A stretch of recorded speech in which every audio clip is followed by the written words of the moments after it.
before you buy a stock, there are certain things to do to monitor so that you don't fall into a trap. You don't do a mistake. When you analyze a company, when you plan to buy a company, I suppose you have checked the fundamentals of the company. So revenue, earnings, growth. But one thing that differentiates the average investor from the great investor is to check the competitive advantage of a stock. So the first point, before you buy a stock, if you plan to hold this stock for the long term, you want to buy a superior business, which means you want to check the competitive advantage of a business. In other words, how is this business you're going to buy better than competition? What is the moat? You have different kind of moats. You have brand awareness. You have network effects, scale advantage. You have different kind of moats, pricing power, that will allow you to increase the revenue every year, to increase the earnings every year. Before you buy a stock, check if this business is better than average. One key metric to see if a business has a competitive advantage is to see the return on invested capital, ROIC.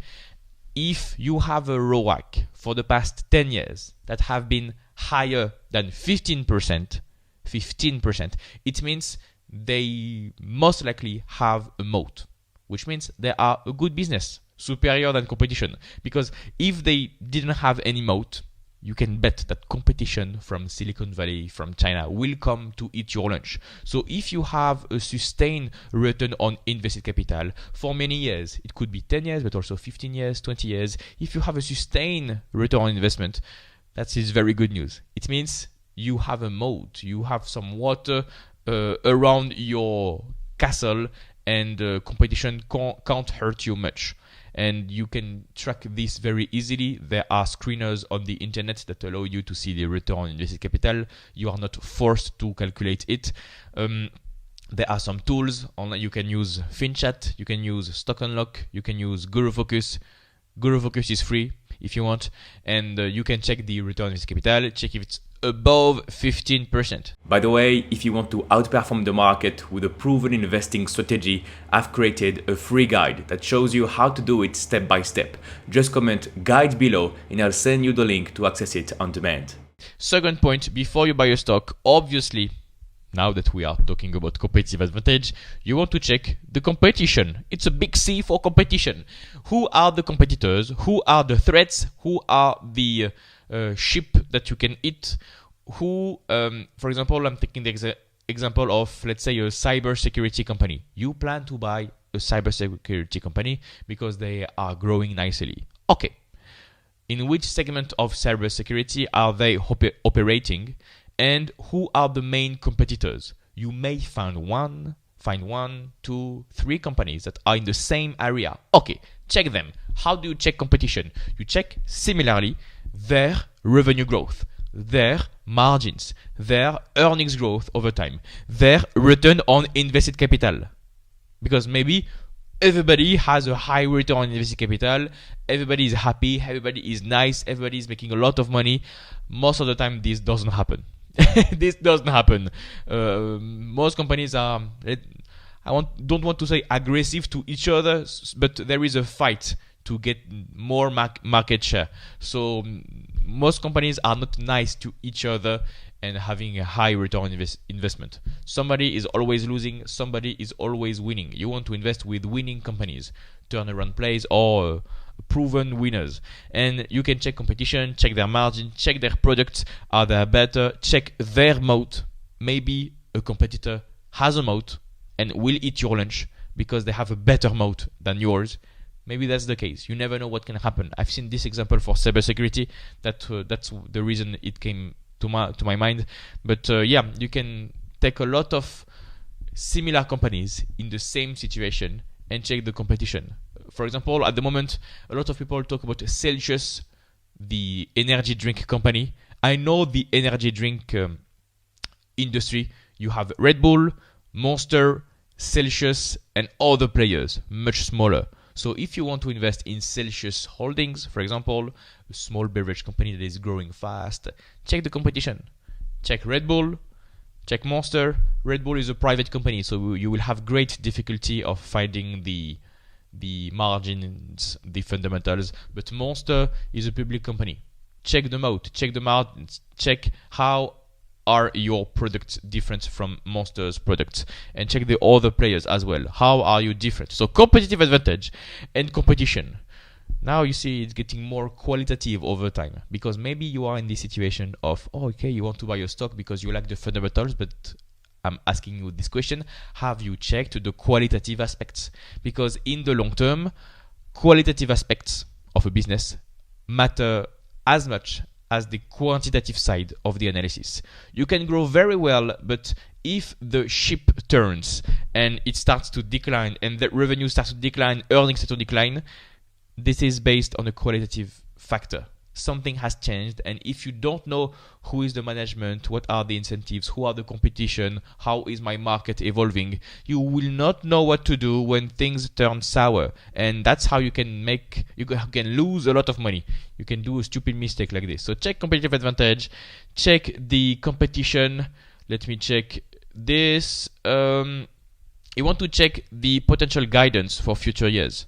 Let me put a G for guidance. What I mean is, some management will tell you exactly what their plans are for the next 5 years. We plan to reach this amount of revenue, this amount of earnings, we plan to have this range of operating margins, and we plan to deploy this amount of CAPEX, capital expenditures, for future projects in Mexico and Australia. Okay, very well. Check this. Check if they have done it in the past.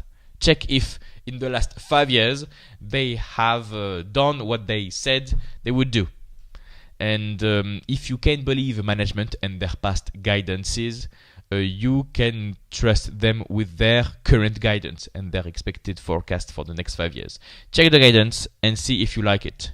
You can always compare the guidance for the company you're going to buy with the guidance of other competitors to compare the industry. You will find some discrepancies, some gap in margins, but yeah, check the guidance, see if you can trust the guidance, if they have made promises 5 years ago and kept their word on these ones, and see if you like the guidance, because maybe they will show you some red flags, yellow flags, warning signs in their guidance, and the guidance may not be as good as you think. Okay, and that's also the reason why you stay in your circle of competence, because if you don't understand the guidance, you don't understand the industry, you will make a stupid mistake. So all this advice work very well if you are talking about a company inside your circle of competence. So I guess that you understand the industry, you understand the products, etc. We are talking about this advanced stage of of analysis. Check the guidance, check the potential risks. What could go wrong? Yeah, obviously. Let's say PR. Oh, potential risk. PR. That's not public relations. Public relations. That's potential risks. In other words, once you want to buy a stock, you see a rosy scenario, you see some growth, you like it very much, you fall in love with the stock. What are the 10 reasons that would make you lose a lot of money on the stocks? What could go wrong? And you take a Word document, a text edit, whatever you want, you list the 10 reasons what could go wrong, and how what will be the impact on future earnings, future growth. So I know it because I do it for myself, and for my students also. We also see this. When we buy a stock, we list, okay, this can go wrong, and this may affect a little bit the top line. This can go wrong, and that could potentially destroy the business. This can go wrong, and this can go wrong, and this can go wrong, and the list can go on and on. You can find 10 things that can hurt your business, but maybe 20 things, 30 things. And a pro tip is, the more potential risks you could find for a business, the more knowledge you have about a business, the lowest your risk, because you are aware of everything. And if you read a sell-side analyst report or something on the internet, and everybody mentions the same risk. Maybe it is priced in, but that's a bit more advanced for this one, so you can have an arbitrage play, but that's maybe for for another video. Check what can go wrong so you won't get disappointing, and maybe when you do your list of 10 potential risks, what could go wrong, you will find something that will make you upset. Say, oh, maybe this thing may destroy my business. Do I really understand the industry that well that I'm willing to take this risk? Because if you go into the, I don't know, the cybersecurity industry, you like the stock, the management, the CEO, competition, moat, etc. This is, I don't know, crypto, cybersecurity, AI. I don't know much about the industry. I don't follow it closely.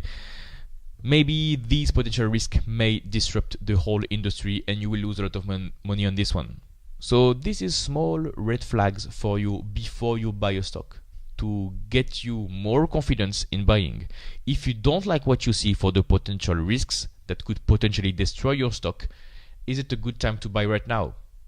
Is it a good time to buy right now, or should you really buy this business? Or should you move on and take a more simple business? That's a good question, especially since you buy this stock at a high valuation. And the last point, you're right, it's valuation. That's a good transition. The last point of the things to monitor before you buy your stock is the valuation, obviously. And if you do all this process, moat,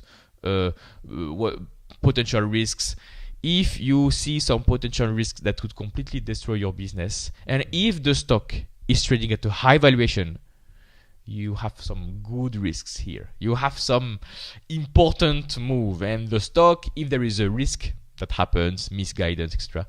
If there is a risk, the stock will crash 20%, 30%. I've seen this a lot of stocks that were trading expensively and they fall a lot. The valuation is like a rubber band. So the more you extend it, the more force you will get, the more velocity you will get. So if you buy a stock cheaply, a lot of bad news is priced in. Maybe if there is a bad news, it won't get much impact on the stock. That's fine. But if you buy a stock with high expectations, with a high valuation, everybody expects a rosy future for the stock. It turns out to be bad and you have a risk that nobody has seen, the stock can crash a lot. That's how you do a stupid mistake. So be aware of this risk and be aware of all the and be aware of all the risks that can happen for the business and for the valuation. I would say a buying range for me personally, it is paying a PE ratio between 0 and 30. I only invest in profitable companies, but I would prefer to buy between 0 and 20. PE ratio above 20 would be a little bit expensive, so you need good quality. So yeah, before you buy a stock, check the competitive advantage, check the competition, check the guidance and see if you can trust it, check the potential risks and the valuation, and that's how you can reach your goals in the future. If you liked this video and you want to go deeper, I've created a free guide called How to Outperform the Market with a proven investing strategy. Inside, I show you the exact method that helped me generate 25% per year, including how to build a framework you trust, how to find great stock ideas, and how to build a winning portfolio. It's the same process I use for my own portfolio, and it's 100% free to download. Comment guide below or click the link in the description to access your free investing guide. Just go down there, click the link, follow the instructions on the next page, and I will email you the guide 100% for free.